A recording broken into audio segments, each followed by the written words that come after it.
I'm Stan Copeland, the pastor of Lover's Lane United Methodist Church in Dallas. These regular From the Flame videos are produced primarily for our congregation so that together, in our local setting, we can address matters that the United Methodist Church faces. Just like we say at our church and post over every entrance, you are welcome. You're welcome to watch these videos and to share them if you'd like. Today I want to address the Christmas covenant, which is legislation coming from creators in the central conferences. And in a word, the Christmas covenant is about regionalization. Before we talk about the Christmas covenant, perhaps a word about our United Methodist lingo would be helpful. We currently have 9 central conferences throughout the world, and there are several annual conferences in each of these regional areas that you see on this map. Christmas covenant basically says we need to change our language to make central conferences into regional conferences. Also, the United States needs to be a regional conference. The connection would then have 10 regional conferences.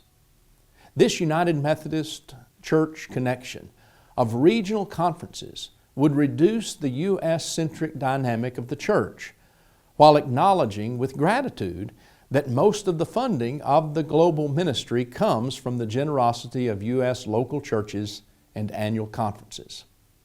By establishing our UMC into regions throughout the globe, the Christmas covenant will free United Methodists to do mission and ministry by responding to the needs in their own local contexts, and give power and authority to regions to make decisions that will not bind other regions nor force any region to follow the disciplinary dictates of other regions. When the regional conferences gather, each will deal with business that is related to their own contexts. No group or region is going to impose its cultural, missional realities on the whole church, as these will be discussed and resolved in the regional conferences. In the U.S., the region would do well to acknowledge the eclectic nature and vast diversity of the church in our region and always grant autonomy to local churches to make decisions on the most controversial matters they may face. I'll say more about this in coming videos. Together, United Methodists will be looking forward to living into the creation of a powerfully more relevant, ministry-efficient, and mission-effective UMC. I said in the last video, I see the UMC in the future will be more local church-driven, annual conference-based, and globally mission-focused.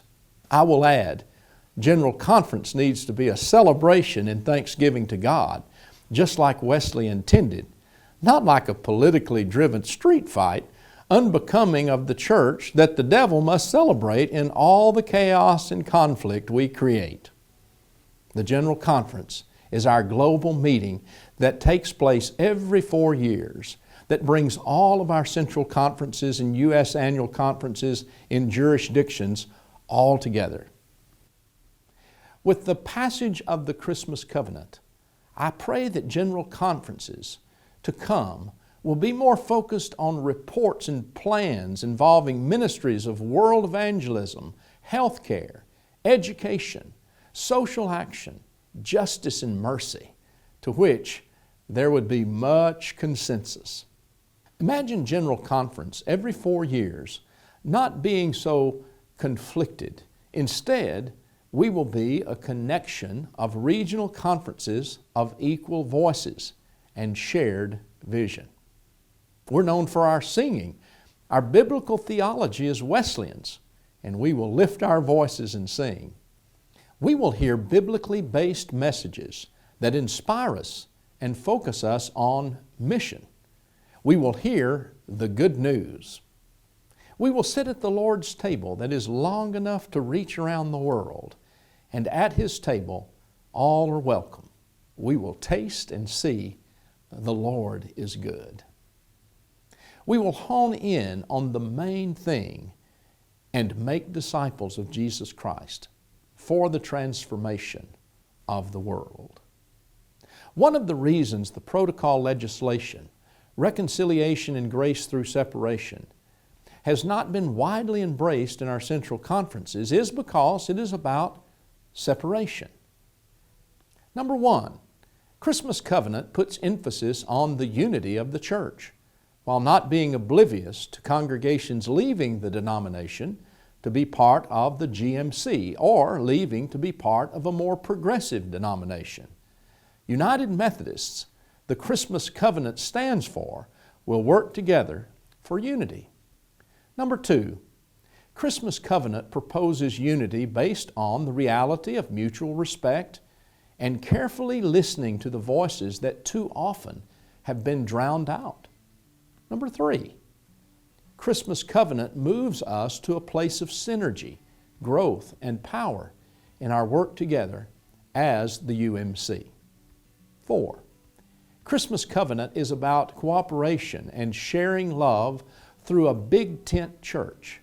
We are a people of varied cultures, a plethora of countries, non-essential belief differences, and a diversity of needs in our cultural-based mission fields. Number 5. Christmas Covenant recognizes that an annual conference and local churches therein in the United States are different from churches in the Philippines and those in Africa, Europe, and Eurasia. We have different mission fields. As a colleague pastor from Zimbabwe said, the Christmas Covenant simply recognizes that we have come to understand that one size does not fit all.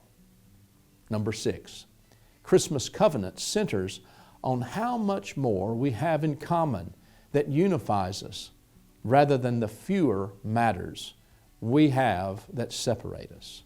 And my favorite part, number 7, Christmas Covenant strengthens our focus on our doctrinal standards, our theological faith statements, and the foundation of the church in Scripture.